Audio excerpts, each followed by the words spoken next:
waktu menjabat jadi ketua dia tinggalnya di Maros. Kalau misalkan ada kegiatan pulang balik Maros gitu ya, ya. Betul sekali. Saya melihat kadar-kadar Ikatan Mahasiswa Muhammadiyah yang sebelumnya sudah bergabung itu memiliki ciri khas tersendiri.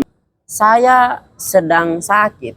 Nah, satu-satunya organisasi yang jenguk saya Ikatan Mahasiswa Muhammadiyah. Nah,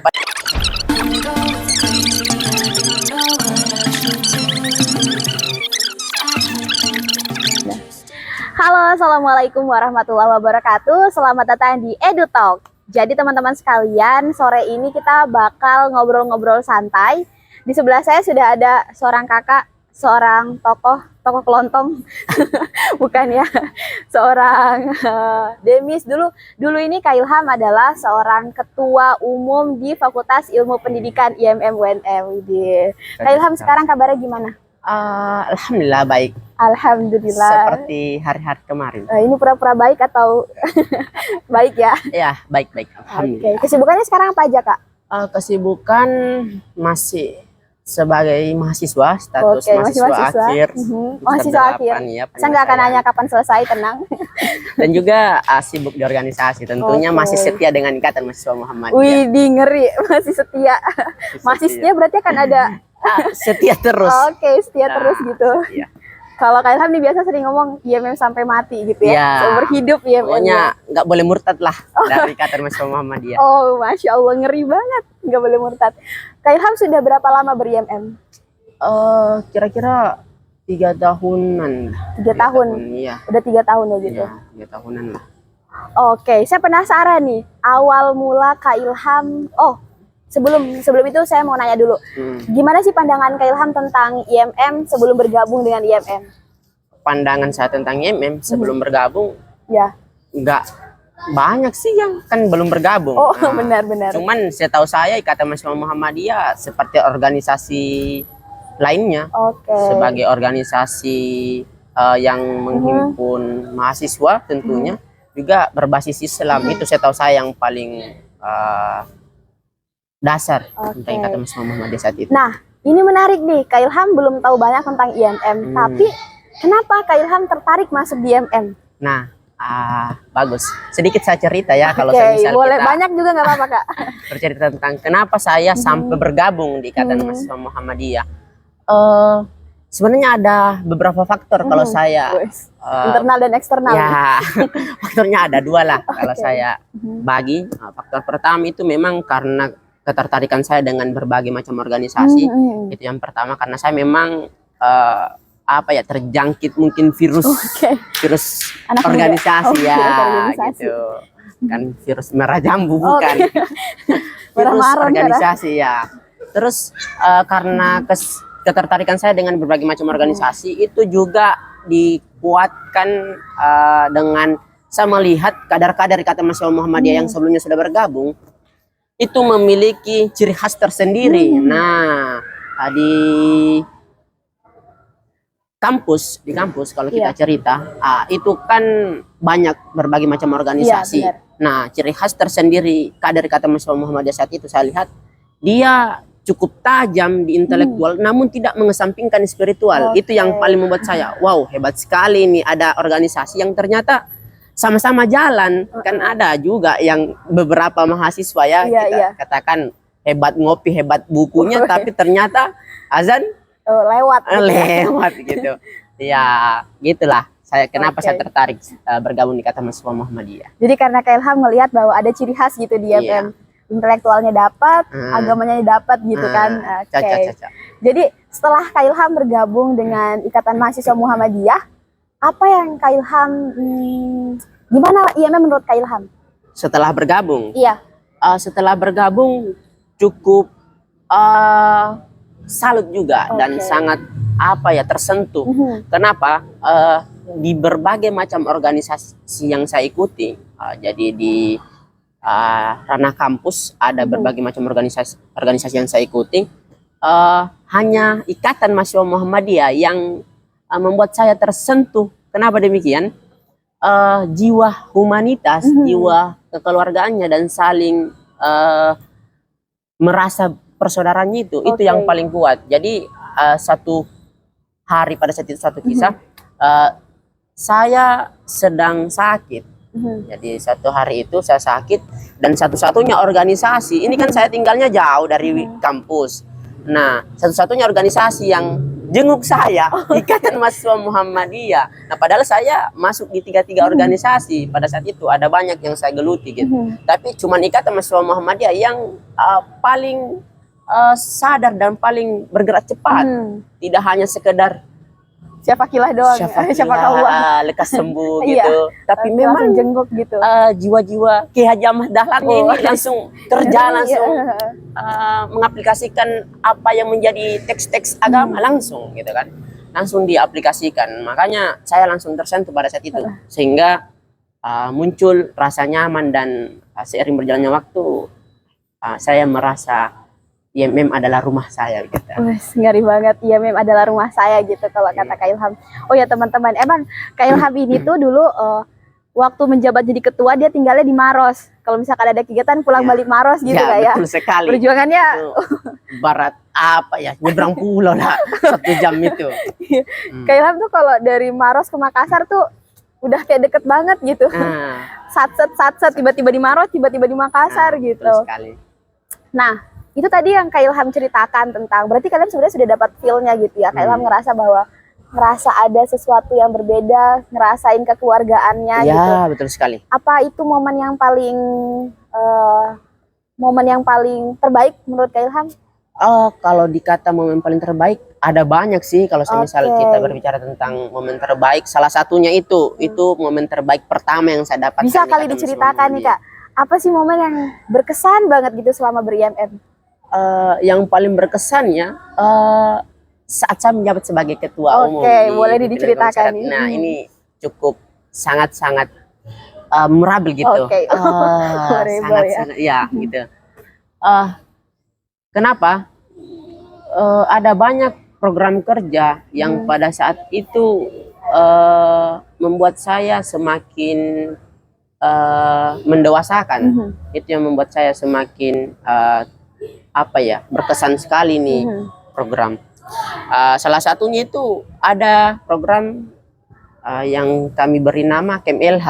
Nah, ini yang menurut saya yang paling berkesan karena pada saat itu kami adakan di Maros pada saat itu. Dan memang lokasi kegiatannya itu cukup menantang. Kalau teman-teman yang saya ikut kan teman-teman bercerita soal kegiatan itu, pokoknya nggak mau deh kedua kalinya datang ke situ karena jalanan. Jalanannya jelek. Gitu. Jadi ini yang paling berkesan menurut saya karena dikunjungi di Maros gitu, dikunjungi di kampung saya, dan banyak hal yang membuat saya semakin sadar bahwa Ikatan Mahasiswa Muhammadiyah itu dalam kekeluargaan, dalam saling memberikan bantuan antar satu sama lain itu udah sangat-sangat berkesan bagi saya. Bahkan jarang saya jumpai di organisasi-organisasi lainnya. Jadi itu mungkin salah satu dari sekian banyaknya momen-momen penting yang saya jumpai di Ikatan Mahasiswa Muhammadiyah pada saat saya masih di komisariat. Iya, jadi waktu momen KMLH itu jalannya emang jelek banget. Motor di situ tuh saya pernah tanya warga lokal, anaknya kan ada yang sekolah di luar, katanya motor tuh nggak ada yang bertahan lebih dari 3 tahun, saking jeleknya jalanan di sana. Tapi tempatnya keren banget Kak ya. Wah, tempatnya mantap. Kalau saya, tempatnya sangat bagus karena kan di situ pantai.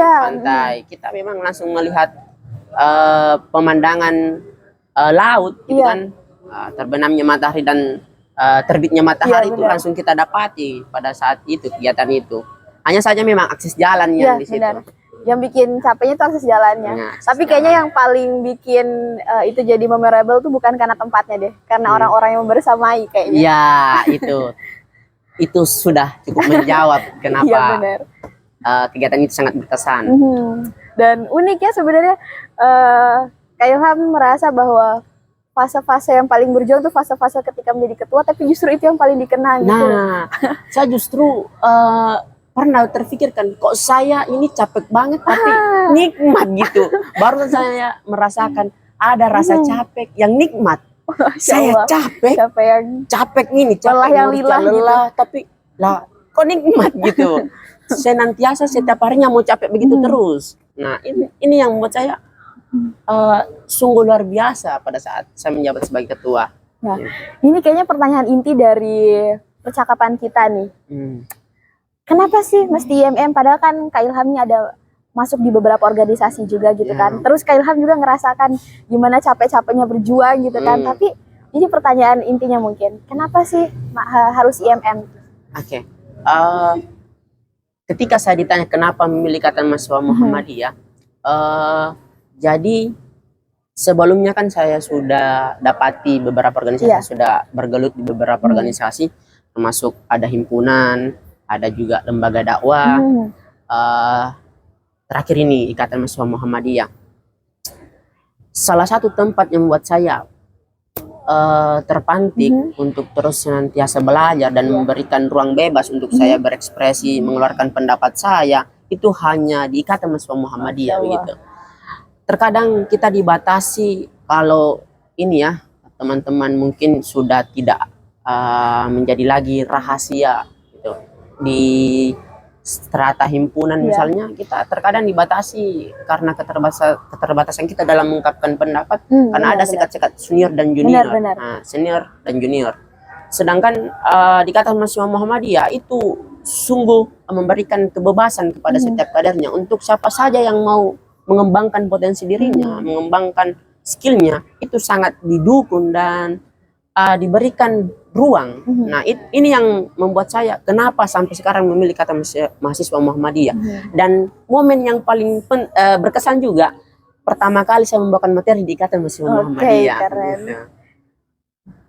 Oke, nah Kak Ilham ini kan dulu pernah jadi ketua umum di pimpinan komisariat Fakultas Ilmu Pendidikan kan di IMM UNM. Terus sekarang juga nih teman-teman sekarang lagi menjabat sebagai sekretaris umumnya pimpinan cabang Maros nih. Berat ini, berat. Berat gitu ya. Terasa banget, makanya pundaknya tuh kelihatan banyak bebannya. Nah, aja ini. Kalau menurut Kak Ilham nih, dari kan pengalamannya udah dibilang banyak nih gitu di dalam IMM. Apa sih hal-hal yang kalau menurut Kak Ilham perlu ditingkatkan dari IMM? Pasti kan organisasi itu udah lepas dari kelebihan dan kekurangan. Kalau menurut Kak Ilham, apa sih hal-hal yang mesti ditingkatkan? Oke.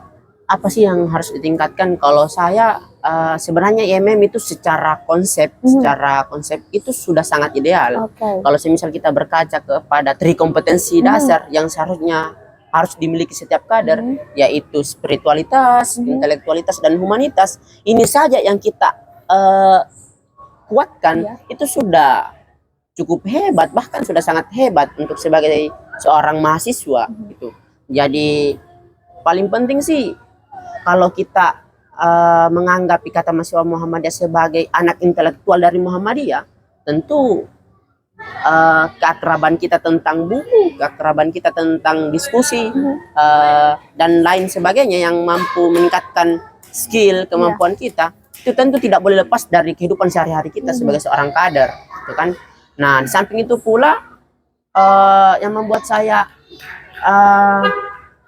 merasa terjadi peningkatan yang signifikan itu karena Ikatan Mahasiswa Muhammadiyah punya jenjang pengkaderan yang sangat menurut saya sangat membantu untuk meningkatkan kemampuan potensi diri kita. Nah, inilah yang menjadi pesan saya mungkin untuk teman-teman yang berstatus kader, itu untuk terus meningkatkan jenjang kekaderan dan juga tidak lepas dari buku, diskusi, serta tidak mengesampingkan yang namanya kebutuhan spiritualitas. Nah, terakhir banget, harapannya Kak Ilham untuk IMM ke depan? Harapan tetap tumbuh sih tentunya. Kalau Ikatan Mahasiswa Muhammadiyah masih mampu menerabas sekat-sekat organisasi, Ikatan Mahasiswa Muhammadiyah masih mampu bertengger di pojok-pojok diskusi, saya rasa Ikatan Mahasiswa Muhammadiyah mampu menjadi rahim para pemimpin. Jadi saya katakan Ikatan Mahasiswa Muhammadiyah akan menjadi rahim ketika dalam dinamikanya itu mampu memaksimalkan program-programnya ataupun kegiatannya itu di lingkungan kampus. Jadi tidak hanya sekedar di masjid, tidak hanya sekedar di kampus, tapi segala macam ranah, segala macam tempat harus dimasuki. Entah kampus, masjid, masyarakat, dan tempat-tempat yang kiranya mampu mengembangkan dan memberikan nilai Iya, gitu. benar. Itu mungkin kalau harapan untuk kata Mahasiswa Muhammadiyah ke depannya. Oke, makasih banyak nih Kak Ilham, bincang-bincang bermanfaatnya gitu sore ini, bincang-bincang baik sore ini ya. Sekali lagi terima kasih banyak Kak Ilham sudah luangkan waktunya jauh-jauh dari Maros gitu. Kita kedatangan Sekumnya Maros nih hari ini. Masya Allah. Jadi teman-teman, kita bakal bahas hal-hal menarik lagi selanjutnya di EduTalk berikutnya. Jadi stay tune di EduTalk terus, jangan sampai ketinggalan pembahasan